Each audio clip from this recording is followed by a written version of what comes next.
Hello, my name is Marcus. I'm the compiler of a collection of therapy quotes entitled 1001 Windmills of the Mind, a collection of advanced self-help quotes taken from what's often called the psychodynamic or the psychoanalytic perspective, which long ago, as I understand it, was referred to by some as philosophical medicine or narrative medicine, for the love of narrative medicine, helping us to be our own story doctor, psychological detective, existential detective, who am I detective, emotional detective. So this fancy term, psychoanalytic or psychodynamic, simply means know yourself by making inferences. You got to make inferences because a part of us is called the inferring mind. Part of our mind is also known as the inferring mind, making us do things in the present, wanting us consciously to make the inference. Okay, because the unconscious uses this inferring mind, the non-reporting brain.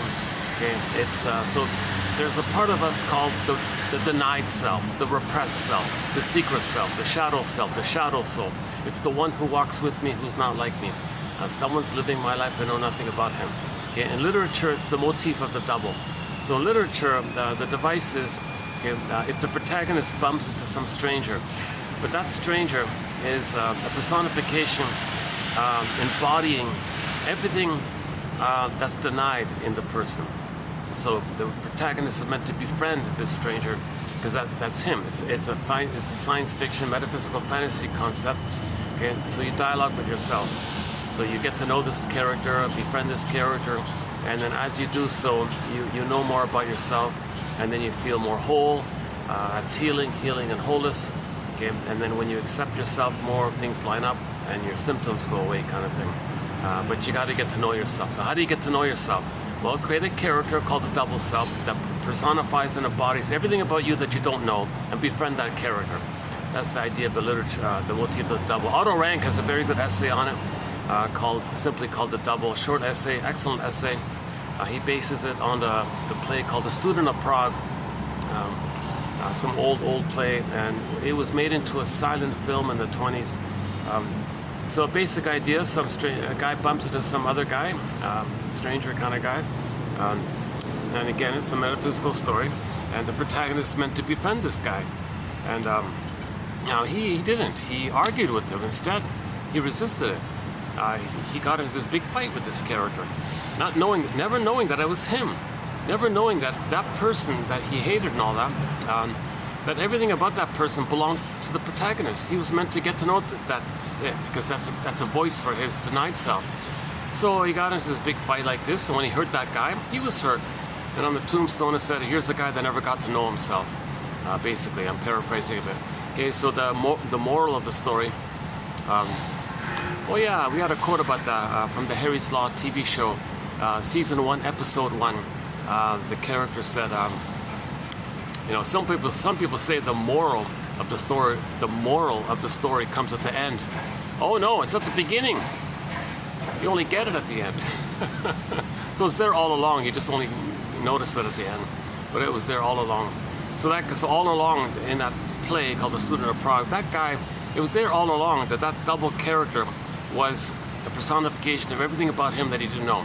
All of his confidence, all of his strength, who he'd be had he been loved, his reasoning ability, his gifts, his treasures, and his experiences, and the knowledge about himself, and his pain and his gifts, and everything that he doesn't know about himself. That double self represented it. So the moral of the story was right there at the beginning. He never even got it at the end. So the viewer's meant to know that. So the point of it is that the viewer of the film or the reader of the play or whatever is meant to appreciate from a distance, oh my God, we got to get to know ourselves. We got to dialogue with our double self, our secret self, our shadow self, okay, shadow soul. So in other words, we're born with an authentic self. We're born to be who we'd be had we been loved. That's all squelched, repressed, unknown. So it's there, it's recorded, but we don't know it. So create a character, imagine a character that represents that as a way to get to know your potential, and that's what's within, and then that moves towards accepting what's within. Because originally as a child, he never felt safe to know himself. He was traumatized, he froze up everything, now it's later, you need narrative medicine to understand all this kind of thing. So yesterday we had some good solid quotes in that area about the general principle of this idea about the false self and the true self. And we live life, mainly through the false self, while the true self, authentic self, the real self is frozen due to trauma. And we develop a false self to deal with life. But there's an inherent pain by this, and this comes up in midlife. Oh my God, yeah, I just saw a clip on YouTube. Yeah, last night I just saw a clip. A guy was talking about his midlife crisis. Some top brilliant doctor guy, some neurosurgeon kind of guy, went to the top school, and he was a star neurosurgeon, did spinal surgery on people, and did all these advanced technical surgery things on people. And he did it for 20 years kind of thing. And roughly at 40, he said to himself, oh my God, something's missing here. I don't get it. I don't know what it is. Something's missing. So he caught up with him. There was something bothering him the whole time. So part of it was maybe he thought that line of work it's authentic for him or something.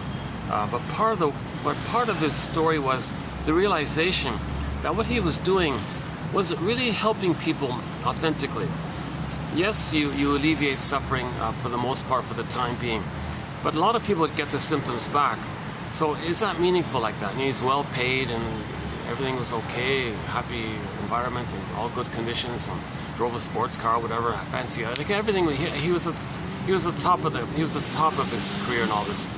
But his story was very common. So roughly at 40, this is it. So for him, he thought being successful like this would make him happy and all that.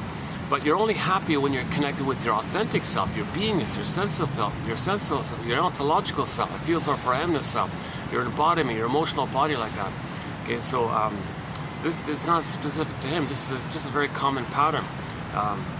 So he told a story, in the countryside with a stream and nature, nice scenery in the background, all this with mosquitoes and everything.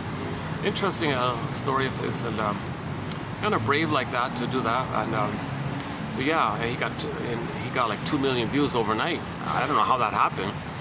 It's kind of amazing because he's touching something in a lot of people. A lot of people don't want to voice this issue of the midlife audit, the midlife examination period. And he's saying that. He's saying, look, I'm going to give this all up because if I continue, I'm living a lie to myself. I'm feeling ill like this. So I got to do an audit. I got to do a midlife examination period. I got to retreat. He went into nature. He's in these beautiful nature scenes and making nature videos and all this, relaxing videos, and doing these like nature relaxing water streams and listening to bird kind of videos for himself and for others kind of thing. But anyways, he wants to spend time in nature he felt he slept better, he feels better, everything's starting, he's lost weight, his health became better. So already he was recovering right off the bat, right? So, but one thing, the reason I tell you this story is, number one, it's a common midlife issue. Because he wants to be reunited with his authentic self. He wants to find his beingness, his true self, because he neglected it. Even though he's a star and all that in the outer world, in the external world, he's a superstar and all that. But we're missing something like it. You're missing your beingness. So he wanted to get back that beingness. So first thing is usually what people do is retreat. They go in nature and let nature be a bit of a healer like that. But one thing about the doctor side of it all, we have a thread on the body bears the burden. And he did mention this issue. This issue of psychosomatic symptoms, a lot of people have symptoms, physical ailments. And when they see the doctor, they don't have time to talk to the people about it. They just want to, band-aid it or repress it or do something with it, squelch it, play whack-a-mole with it, or make it go away for the time being. They only do like emergency kind of things like that. So he said he was doing that basically, and he was successful and all that. But he noticed something, that a lot of people would, a little while later, the problem came back. Wait a minute, so how is that, in the long run, is that really helping people? You're just delaying the real issue, the core issue. Why are we understanding why people get these symptoms? Why do people get these physical problems that he's dealing with? Like, what about the why of it all? And he says, oh no, medical people don't ask this question of why. We just make them feel better and send them off their way and get a check. That's it. Don't get too philosophical. Don't get psychological, analytical. Don't look at the mind-body, emotional-body connection. Don't forget that kind of stuff. You know, that's too time-consuming. It's too confusing. You know, that's a whole separate kind of area. So anyways, so back to psychosomatic symptoms. So we have a major thread called the body bears the burden. Capex gives us a very an abbreviated point about it. Let's say the baby has a need with his mother, and he's not getting it. He's going to be terrified. He's going to be scared. Finally, he'll be enraged. He'll be screaming and kicking and flailing. Mother, mother, you're not meeting my needs. I'm scared here. I'm angry now. So he is crying and screaming to the mother. So that's like a communication to that effect, that his needs aren't being met. Okay? Feelings and needs. Okay? There's a link between feelings and needs. When the needs are met, he feels pleasant. When the needs are unmet, the pleasant feelings zoop away, and now you get back to the survival place of fear and anger. So when the baby's screaming and angry at his mother, and the mother gaslights him, he's angry again, mother doesn't get it, misattuned, malattuned, doesn't understand, well, what are you complaining about, baby? I'm busy, baby. You know, and he's getting angrier and angrier, and the mother doesn't know what to do. She's confused, or doesn't have the connection with the baby, doesn't have the rapport with the baby. Maybe it was got broken, doesn't know how to repair it or something, or she's too caught up in her past and can't see the baby's needs because of all the pain that she experienced. So she's not there for the baby. Baby scream, mother, where are you? You're not meeting my needs here. I'm enraged like this. So when the baby's crying and screaming, it's kind of overt, it's relational, it's practical. Baby to the mother, you see the communication like this. But if the mother consistently, again and again, gaslights the baby, I don't know what you want, baby, leave me alone, baby, don't bother with your noise, baby, you know, here's a pacifier with honey on it, like, you know, this is not what he wants, that's not what he wanted, right? So finally, what does the baby do with his true feelings around the issue that his needs weren't met? And he's communicating to the mother outwardly, mother, come on, okay? And finally, that energy has to go somewhere. The mother's not going to respond, or the mother's not around. That feeling's got to go somewhere. So the theory is that the feeling it's got to go somewhere. It can't go out because the mother's not around. No one's responding. He feels abandoned, rejected. Where's that feeling going to go? Ultimately, theories it goes inward on the person. Now his stress and adrenaline and all that is turning inward now. It's going to some organ somewhere. Okay, now finally, the organ is going to have a problem. It's going to go kaput. That's called a psychosomatic symptom. Now Capex was saying, regard psychosomatic symptoms as that original emotional communication to the mother. It just went underground, covert, it's quiet, and it's concealed, but it's revealed. Psychosomatic symptoms reveal and conceal. It's concealed because you don't see it crying like that. It's just quiet. But the problem and the pain of the symptom, that's revealing it. So it's still an emotional issue. Psychosomatic symptoms are like an emotional communication like that. And he said, didn't say it directly, but kind of implied, or we can add to what he said. You know, we don't have time for this emotional communication. You know, Sarno has a shorthand for this. Johnny Sarno says a lot of hypertension, like a lot of back pain and shoulder pain and all this, like a lot of like too much tension, muscle tension, all this. He says you're still enraged at your mother for failing you. Yeah, like when the baby's screaming like that, and his rage like that turns inward, the muscles are holding it tightly, and then it gets tense and tense. Now it's got all this body armor or something like that. So this hypertension, it's still the ongoing, timeless, infinite, no time. It's just going on all the time. Scream and rage to the mother for failing the baby's needs, failing to meet the baby's needs. So emotional psychosomatic symptoms reveal and conceal the emotional issue. Yeah, a quick image is water to ice. Water converts to ice.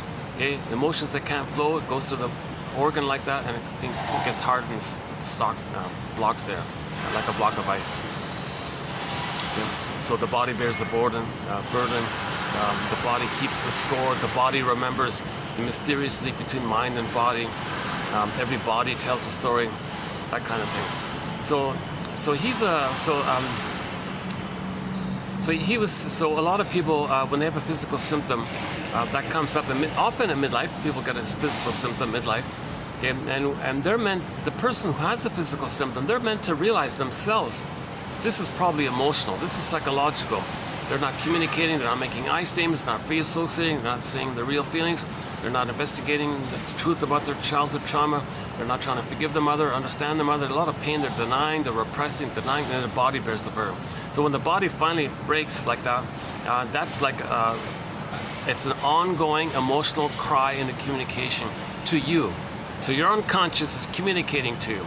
Okay? Your unconscious who gave you the symptom, okay, is you got to make the inference that the symptom is coming from your inferring mind. Your unconscious is sometimes called the inferring mind because it communicates to you by wanting you to make the inference of what's being manifested. You got to look at the underneath issue. Okay, so a lot of people in midlife, they go to the doc, I'm in pain here, take it away. Now, that's what their job is. They'll pay me a check and we'll do something. Operation, pills, or whatever it is, they'll get it, oh, thanks, doctor, you feel better.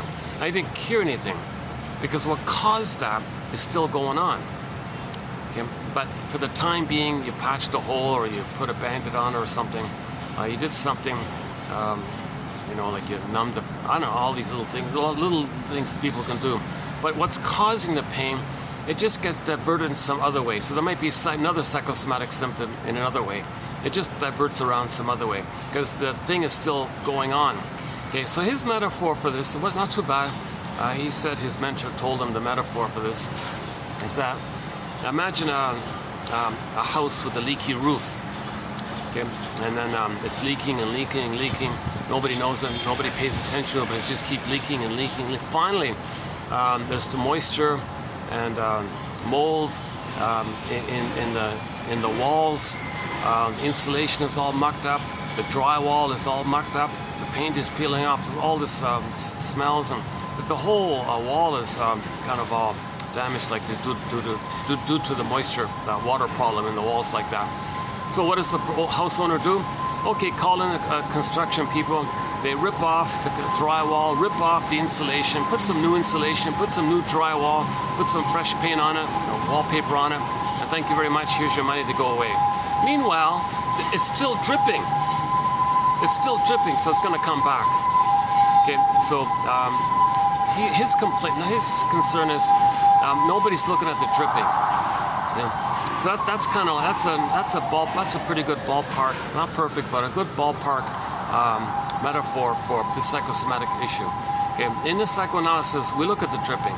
What is this repetitive cry and scream that the baby has to the mother? How do we stop this leak? Okay, the leak is the baby's crying, right? We don't see him. How do we deal with this issue? Well, it's all about forgiveness. But how do you get to forgiveness? Well, first, understanding. Start there, understanding. Play the song Saved by Understanding. Well, the song is called Saved by Love, but by Rick Emmett, I just twisted it, Saved by Understanding. So get the understanding. That's narrative medicine. Because when you understand, things make sense. You symbolize, you process, you mentalize, you recognize. Things it gives you a kind of respect to yourself. It gives you kind of aha to yourself. Oh, I see. I don't need to live in the past. I don't need to cry anymore with the mother. Oh, I see. No, she was traumatized. She repeated her trauma. She used the baby because she was in a panic to get her needs met, or she thought the baby could save her and please her, or she didn't want to be alone, or she parentified the baby because of her trauma because she's got a battle with her mother. I see. So all this is going on like that. Well, it's not about me. It's not my job to save the mother. But I thought I had to save the mother, so I cooperated with this because I needed a loving mother, so I thought I could save them. So you do this kind of investigative kind of thing, and then you get to a place where you admit that the mother failed you. The greatest hurt of all, mother failed me. Okay, that's attachment trauma, relational trauma, interpersonal trauma. Okay, why didn't the mother love the baby? That's a huge developmental, relational, interpersonal trauma called attachment trauma. So you got to get to that kind of place that the mother did fail. Now, why? Why did the mother fail?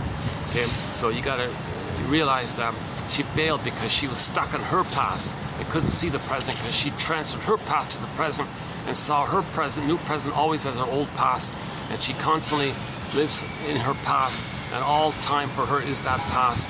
and the baby just plays a role of her past, and she's dwelling and lingering and processing her past, fighting with her mother in the past, trying to get her mother's love in the past, communicating with what her mother had done to her, maybe imitating the mother, treating her own baby the way the mother treated her, because she's trying to find out how her mother treated her, so she might treat her baby badly in an attempt to know how her mother treated her in her effort to get narrative medicine to get her story.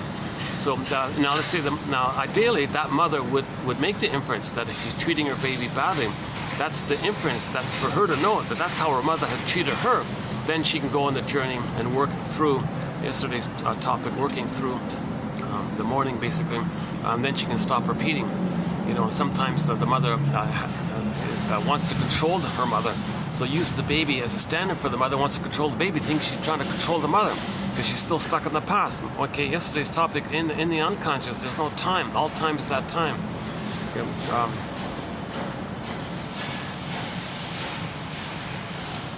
Okay, so Johnny Sarno Capex, so now I added a new one. I don't have a code for it.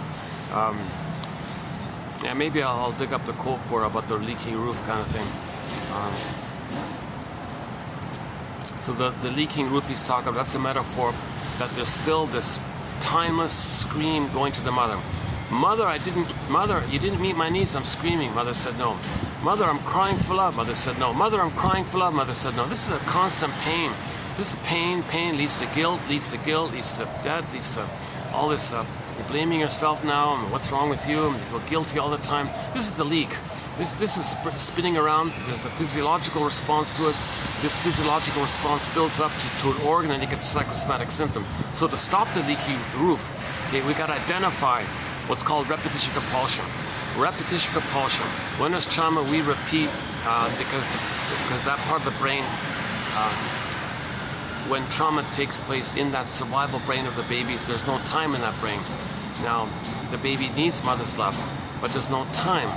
Okay, simple, basic, classical conditioning. Baby cried for love. Mother said no, immense pain. Doesn't want to know the need. Doesn't want to know the need because of the pain. But he still has the need, but he doesn't want to know the need.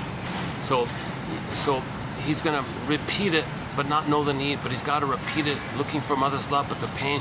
Hence an immense, tense conflict like this. This is a huge inner conflict. Okay, it makes the person neurotic in one form or another. Okay, neurosis is the petrification of inner conflict that's repressed. Okay, and the metaphor is the record. Okay, so imagine memories are relational. Memories are relational. Baby cried to the mother, mother said no. That's a relational memory. Imagine that interaction, this loop.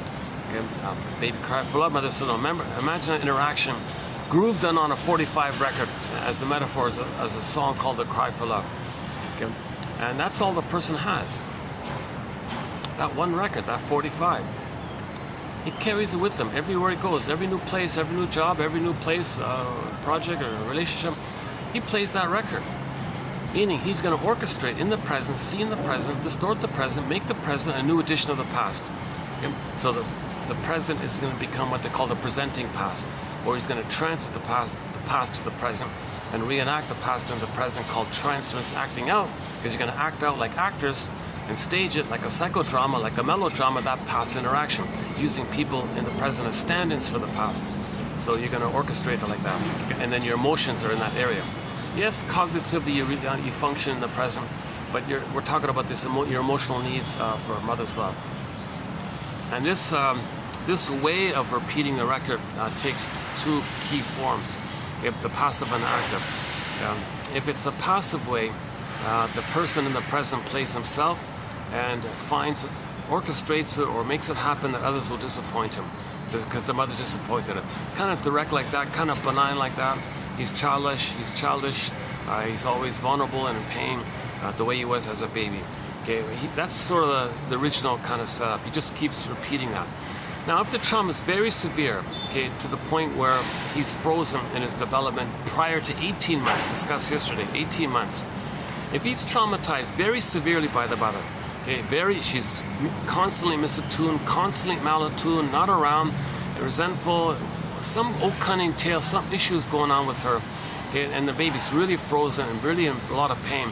Okay, he can't play himself anymore. he can't play himself anymore. So in the new situation, he finds proxies to play him and shames them, because he is going to identify with the aggressor now. Okay, so in the repetition compulsion, in the new situation, he looks at the record. The memory is he was a baby crying for love. Mother said no. New situation, he's going to play that. But wait a minute. He doesn't want to feel the pain anymore. No, but the memory is mother hurt him. But he's got to find a way to not feel it. He's got to trick himself somehow. So A, he'll be the shamer. So that's like if you're active and you shame yourself, then you're hurting yourself. But the trick is, you find a proxy to play you, and you think the proxy is you, and you shame the proxy who's playing you. That distracts you, you shaming yourself. So although you do shame yourself, you find someone else for you to think that's you, and you shame them. That's called externalization. Your pain is externalized. That distracts you, tricks you to repress the pain that you're feeling of you shaming yourself because you're the mother who shamed you. That's very complicated. Now that's called Identification with the Aggressor by Sandra Ferenczi. Okay, now to boot, the truth is, even though he is the mother, and he's loyal to the mother, he has a mother, and he's going to shame himself, okay, and he has that trick where he shames proxies who play him. The truth is, he still is angry at the mother, and he still wishes he can control the mother, get mother's love. So how's that going to work? How's he going to try to control the mother, possess the mother, if he is the mother shaming himself? Okay, so the proxy who first played him as a baby, he flip-flops, shape-shifts, sees the proxy as the mother who hurt him, then he flips back to himself and fights with and hates the proxy, thinking the proxy's the mother. Now the poor proxy person can't say, hold the phone here, what's going on here? I'm neither you nor your mother back in the nursery. And he won't pay attention, it doesn't matter. He has immense survival anxiety. That baby, it's all about survival for the baby. If the mother doesn't meet the baby's needs, it's a survival issue. He thinks he's a goner. He has an image in the mind as a monster who's eating him, who wants to eat him. He's in a survival kind of mode. Okay, now yesterday we talked about the amount. Let's not do that again. So go to yesterday's video. Actually, yesterday wasn't too bad at the other venue. Oh yeah, a little footnote. I had a battery issue. Oh, battery. Speaking of battery, how's it doing here? Oh, it's draining again. Oh, it's happening again. Oh, something's going on with my battery, lady. Oh, I thought this was resolved. Oh, this will be another short video. Jeepers. Oh, son of a... I don't know what's going on with... I don't know what happened. See, it's 99. Yeah, it's not drawing the battery from this. The cord's in. Oh, son of a... This happened yesterday. Oh, what a pity. So I only did a 2-hour video yesterday, and in my panic I said I'll do a part 2. But I did most of the quotes, so I changed my mind. I'm not going to do a part 2. So the remaining quotes, they're self-explanatory. Someone can read them on their own kind of thing. I covered most of the topics, so there won't be a part 2 for the last video. But that last video was okay. I thought that was pretty clear. Nice venue and all that. But son of a gun. Here I am with some coffee in me. It's happening again. It's only 3:38. And I've only got maybe an hour left on my phone. Oh, maybe I can, when this dies on me, I can reboot and continue here if there's enough light out here. So this might be a part 2. 65%. What's going on? Yeah, sorry to complain about my phone. I thought I thought this was resolved.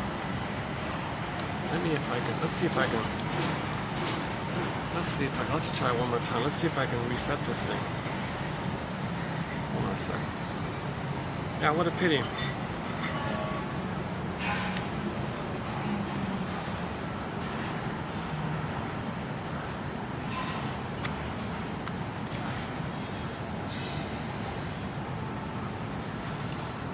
So, by the way, for the price of half a cup of coffee, one can get this with this rich resource.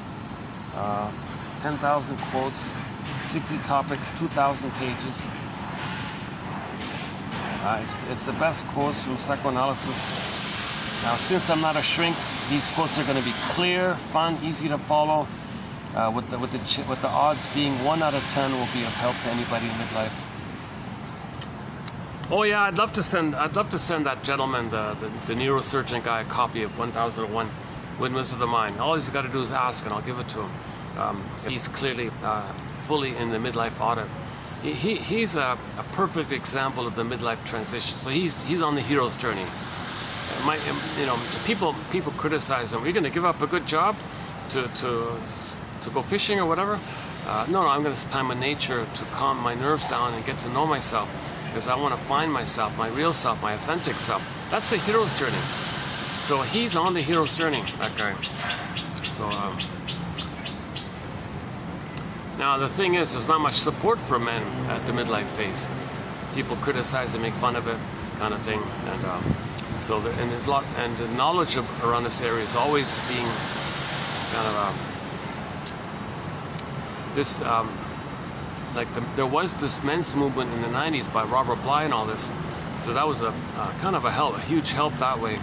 He tried to teach psychoanalysis by giving psychological interpretations of myths and fairy tales. That was his sort of a bridgeway. He was called the grief poet. Grief is the doorway to your embodiment, to your identity and feelings. The grief. So you got him. Okay, the Vonda Shepherd. All of the joy for which you pray is 100 tears away. So you got to get sadness first, then the joy, then your beingness will come back. Okay, so joy and sadness is for your feeling self. Fear, anger, disgust from the survival brain. So fear and anger on the survival brain. So in the Inside Out 2 film, okay, let's see. 50, no, it's drained, it's still draining, 59%. It didn't work, huh? No, okay, I'm not gonna keep trying. I tried this last time. Oh, what a pity, eh?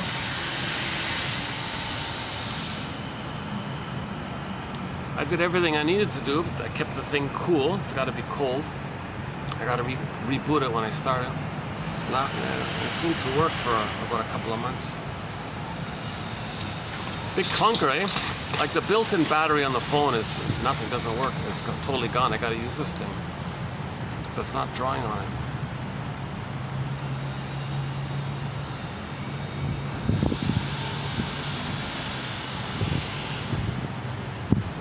It's too bad, because yeah, I got light. I got a bit of a breeze. So I could do it out here now. Okay. Let's see how it goes. Maybe I'll just quickly do a part 2 in this at this place here when this thing runs out, and I'll reset the thing. Usually when I reset it, the second, 50, it's dropping. It's still dropping. What if I just pull this out again? Usually that doesn't work, you know. No, it's not charging.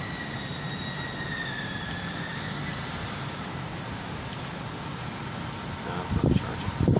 I have no idea why this happens.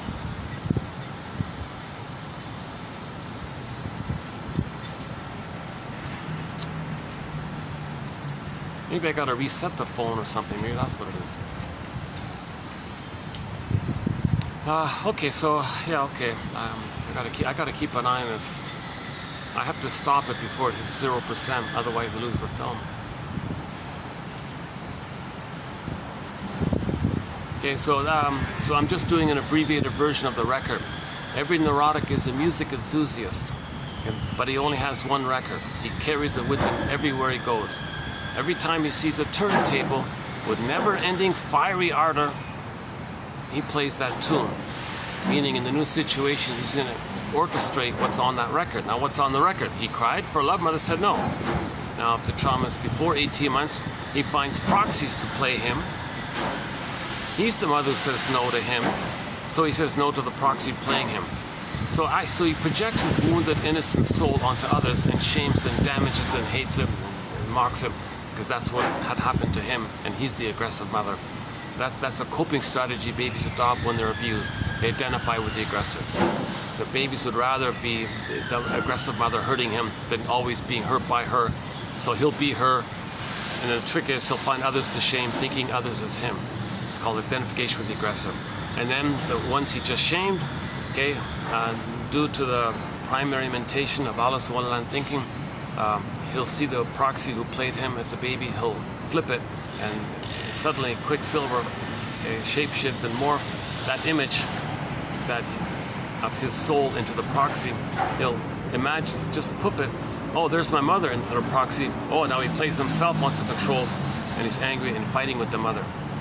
So post-trauma, we go through life with the unconscious hope for the fulfillment of old unfulfilled needs. Okay, so the baby still has that kind of relentless, unreal hope. The person still unconsciously has this relentless, unreal, we're talking about two kinds of hope here. So we're talking about this unreal, relentless, stubborn, unreal kind of hope. Okay, that you can still somehow get mother's love in the present, as if you're in the nursery, nursing in the nursery. Okay, you're not in the nursery, but the unconscious has no time. All time is that time. Okay, so that's the confusion. And there's no and no symbols of mother, no representatives of mother, no fantasy that something could be your mother is going to work. And no time machines to take you back in the past and change what had happened. No morphing, it doesn't work like that. So we do this again and again, repeating this hope. Okay, so the proxy plays your hope, you shame them, because that's you're the aggressive mother. And while you're doing this, oddly enough, the person feels schadenfreude. They feel schadenfreude, because the source point is, in the beginning, the baby and the mother are one. Okay, in the uterus, there's an oceanic feeling and a blissful oneness that takes place, and that's like a blissful ecstasy, one guy calls it. He's in a very blissed out, kind of happy place in the beginning. So that's when they're one. Now, if the mother traumatizes him, and he becomes the mother who traumatizes him, they maintain that oneness. See, in normal development, the child feels safe and loved, then he hatches out, he separates. But if he doesn't get the love, then he becomes her. That fusion is still there. It's a painful fusion. Someone called it the libidinalization of this identification with the aggressor. So when he acts like the aggressor, he feels the pleasure of the blissful feeling. Okay, that's called schadenfreude. So he shames his own soul, okay, getting the proxy to play show, and he laughs at them, mocks them, ha, whatever, because that's the good feeling he feels. It's a pathological pleasure. It's a perverse pleasure, okay, because you're back in the uterus, one with the mother. You're not yourself. You just feel superior because when you're traumatized in the uterus or shortly afterwards, you're in that state of thinking you're an infantile god, the king, like that. Okay, and you identify with the aggressor that perpetuates your infantile megalomania, and you're the aggressor for the attachment. So you got both. You got your mother, the power of the mother. You're the active one. Okay, and when you shame yourself, well, you're still the infantile baby god, called infantile megalomania, and you got that blissful feeling like that. So you're perpetuating this trauma bond, and it circles around. Now what about the pain of it all? Well, the proxy expresses the pain for you. That's called externalization. So when you see someone express pain that you feel, it makes you unaware that you're feeling that pain when you see someone else express your pain. Plus the rest of the pain, it's numbed over with the endorphins. Dickinson calls it the swoon. That there's a pain so utter, it swallows substance up, the soul gets pressed, and the person goes in a swoon called endorphins. And then he maintains the blissful feeling. So he's addicted. In other words, this activity is addictive for the person. Greed, envy, spite, addicted in the schadenfreude, grievous collecting, all this dark humor, black humor, constant cynicism, constant bitter banter, witty, dark humor, shame. And they're so gleeful and giddy when they find some new inventive way to shame someone and call them a new insult term. Because that's them, themselves. See, they're the shaming mother who shames themselves. So every time they make a really disparaging, negative comment about someone else, okay, that someone else is a proxy holding their soul, and they're shaming their own soul. But they're the mother. So that embedded in it is the blissful oneness of the two, and in that blissful oneness of the two is that blissful feeling, and they bring up that excitement that they felt. So that oceanic ecstasy they feel, they blip it up when they shame someone else. It's perverse stuff. It's sick stuff. Okay, there's a lot of schadenfreude like that. Okay. Yesterday we talked about the importance of Freudenfreude. In healthy development. When the mother loves the baby and she supports the baby's autonomy, and she sees that the baby's going to be unique, going to be themselves, life's longing for itself, okay, nature's greatest miracle, mystery like that, a delight and an acceptance that she's going to see that the child's unique and they're going to be themselves, and she's not going to use the baby to comfort her or please her. She takes pleasure in the child becoming happy themselves. That's called Freudenfreude. Okay, taking pleasure in someone else being happy. you see someone else happy, you feel pleasure like that. You feel that's called Freudenfreude. So mothers are meant in normal development. Mothers feel Freudenfreude. And now, if there's a problem and she can't do it, you see, and she traumatizes the baby becomes like the mother. Then you get into the shadow for it. Son of a gun, yesterday I was feeling fresh, I got the caffeine going, and then I could have gone on for another 2-3 hours, 4 hours, and my battery ran out. I'm doing the same thing again today. It takes me a lot of preparation. I gotta prepare, get here, and I get things set up kind of thing. And then I want to get in as much as I can in a video. So I'm in the big city, it's hard to find venues. So that's why it takes me time to get to the right place. I finally get here. What I can only do an hour video? You got to be kidding. 47%. Oh my God! This video is not. It's going to be less than 2 hours. Okay, when this shuts down, I'll just launch right in and continue. I won't do any preamble or introductory part in part 2. I just want to keep going because I want to go as long as there's light out. I'll keep going. I want to keep going. Plus, this is the rare time I can sit outside and it's not too hot because it rained a bit and it's cloudy, it's overcast, and there's a bit of a breeze. So the perfect conditions for me to do this video outdoors. Yeah. Otherwise, it's in the 40s with the heat index. It's into the 40s.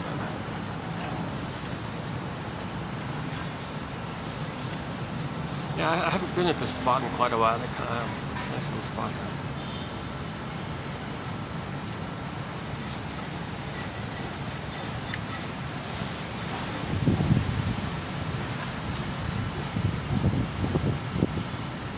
Okay, so back to that neurosurgeon guy who quit his fancy job to make nature videos and all this. You know, he didn't say it directly, but he even wondered as a question mark, I wonder if my nature videos are, in the long term, in the broader perspective, more helpful and more healing than my patching up their, their bone issues or breaking the nerves or whatever that is.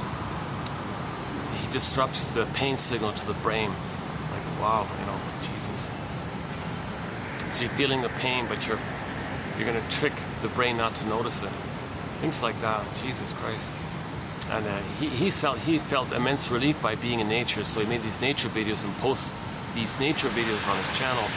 He thinks, he didn't say it, but I'm guessing he's thinking maybe these nature videos, ironically, are more help as a medical doctor than what he was doing.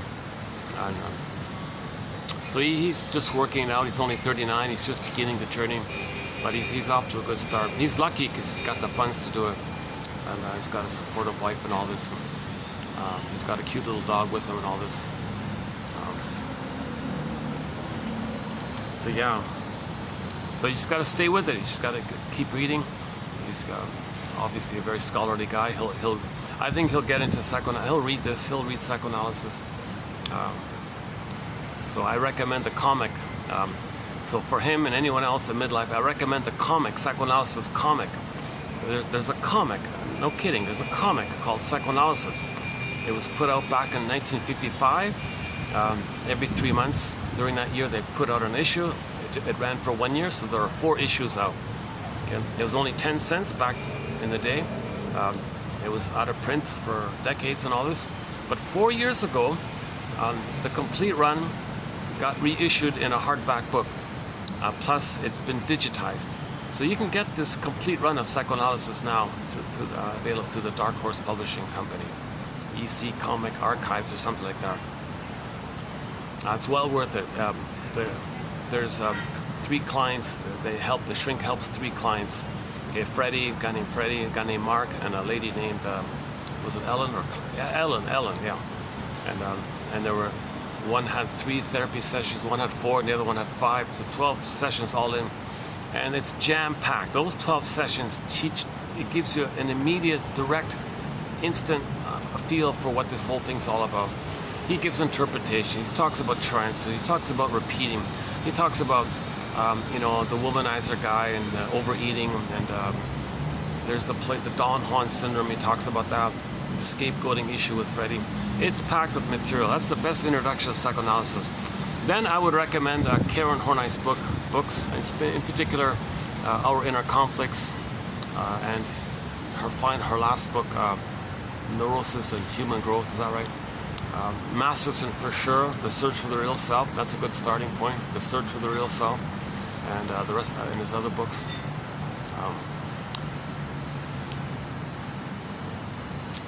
At some point, I would highly recommend anybody in midlife to get this encyclopedia. Okay, so it's 10,000 quotes. So just imagine a page like this times 2,000 pages. So it's clear. You don't have to be a shrink.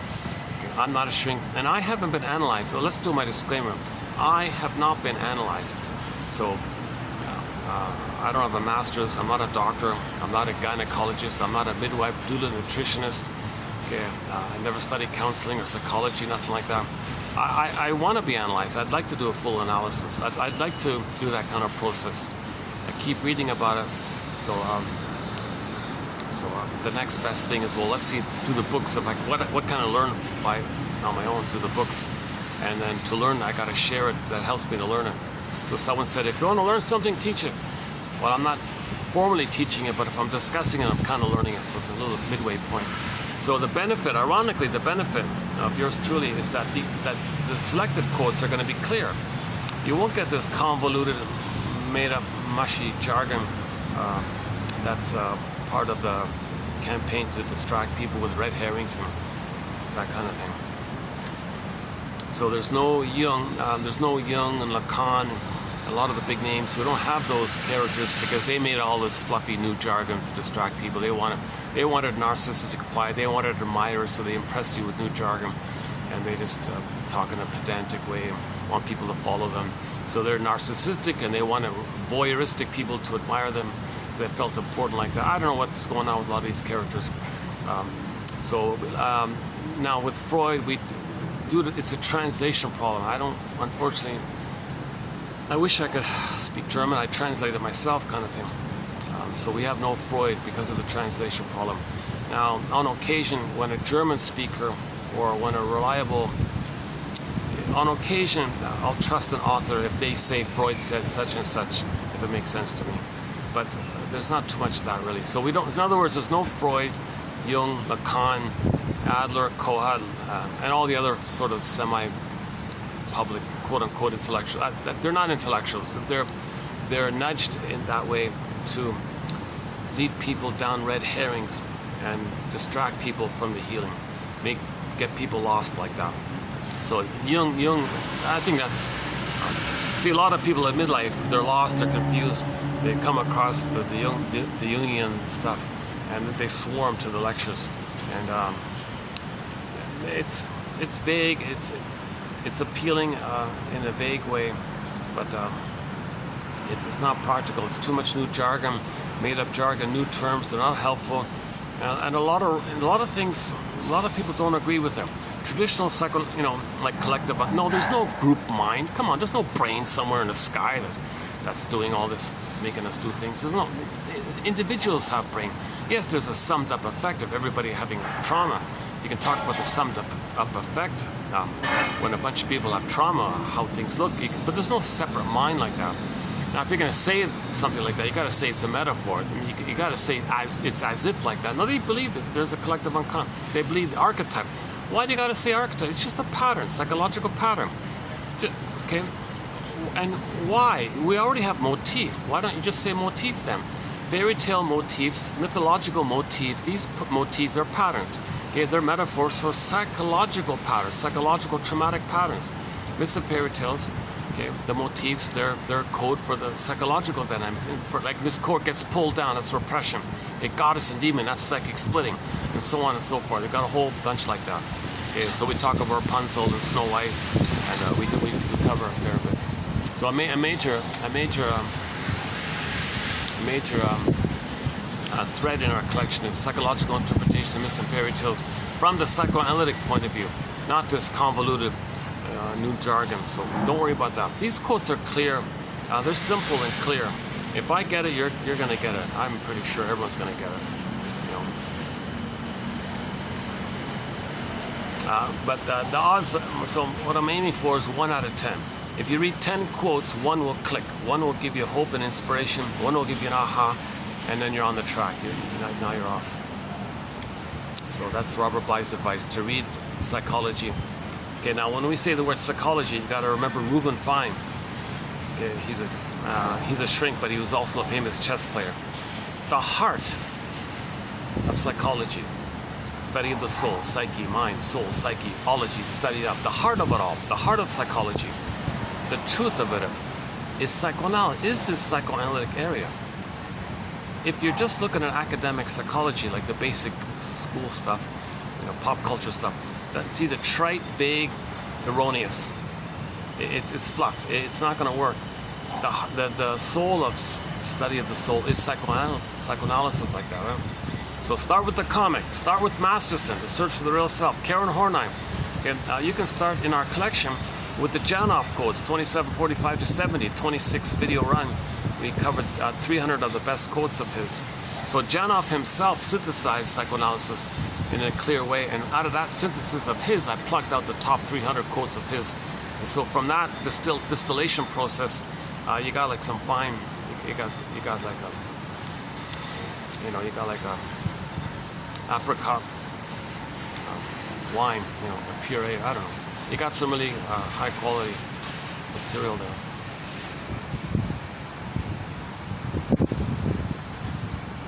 Oh, it's nice to do a breeze. Yeah, I'll do a part 2. I want to stay outside. You got a breeze here like this. What is the battery? What is it? Look at that, 30%. Can you believe it? Not even an hour. My battery's giving me just barely over an hour. Can you believe it? See, it's still, yeah, see, it's not draining. 99, still there.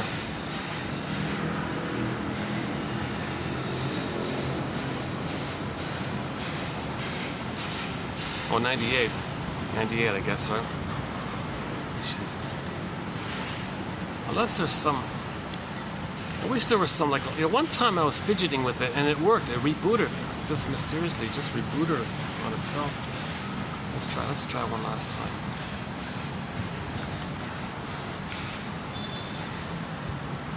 No, same thing. 29, no, it dropped. Yeah, when I do that, it drops quickly. Oh my God. Oh, that's too bad, yeah. That's too bad.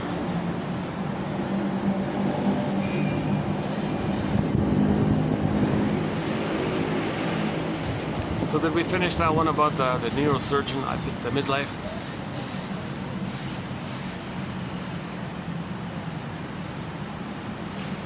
He didn't say it directly, but part of his disappointment was he feels he's not really helping people truly. He's helping people just with the Band-Aid thing. He's not really truly helping people. Plus, so there's no satisfaction ultimately like that. And you don't want to do things just for the money like that. So you wanted something deeper. You wanted a real connection with himself. You wanted to find his authentic self. So he's on that kind of journey, right? So he's the rare, Joseph Campbell's phrase. He's the hero's journey. It's a huge sacrifice to, put aside your career like that. A lot of people kind of cling and hang on, it's hard to really let go of it like that, and create that separate space where you're, who am I? Like, what's going on here?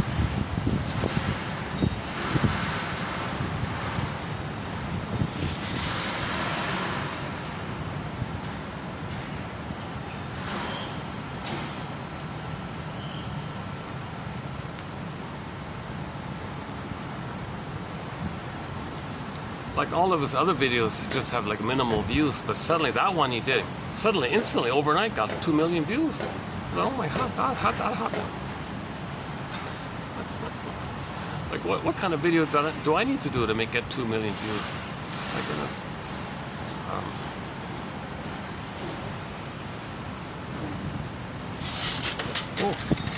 Oh, there's my umbrella.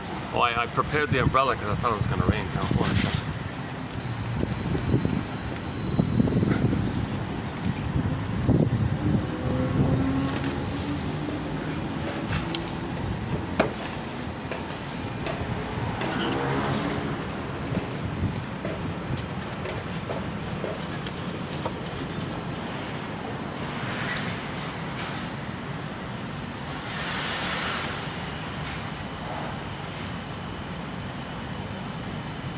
still, nothing with the battery.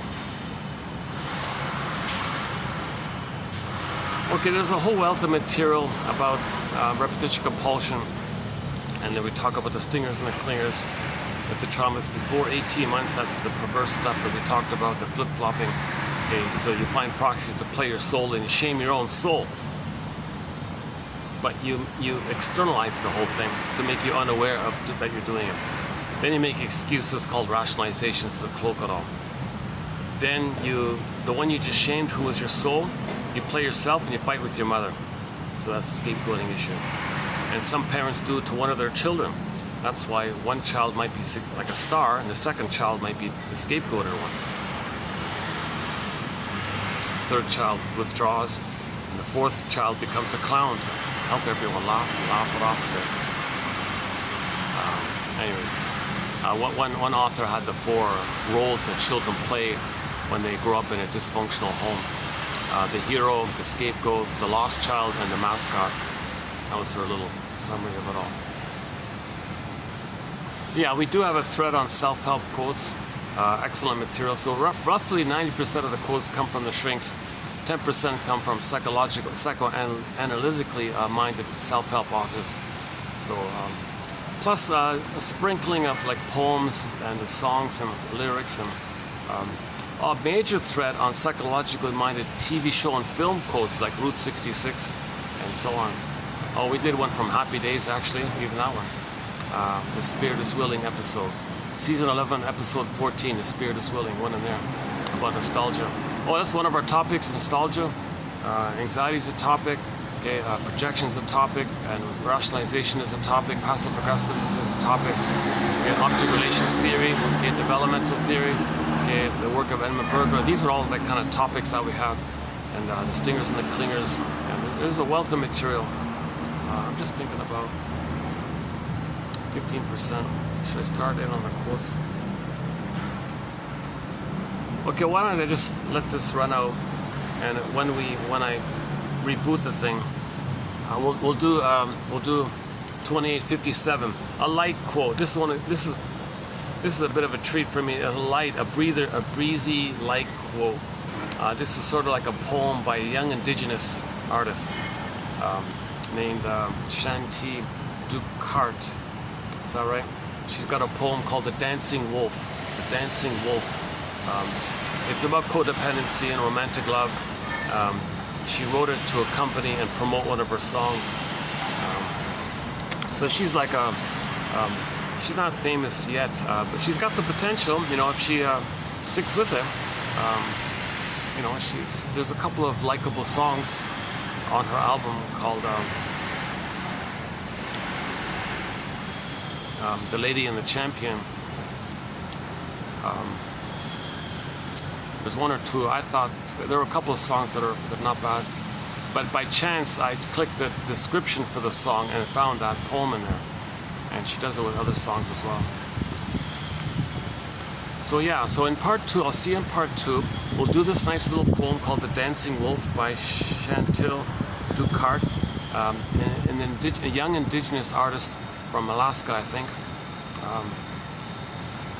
And her parents come from different indigenous nations, so she's got like that mixed blood thing going, I think, or mixed cultural ideas.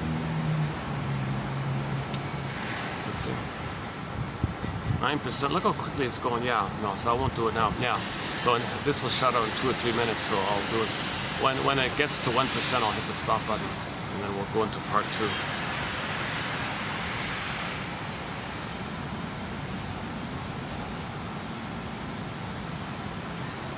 Assuming the phone reboots and the battery works. Otherwise, I'll see you tomorrow. Maybe back here. Oh, what's this? Oh, something's beeping on me. What's that?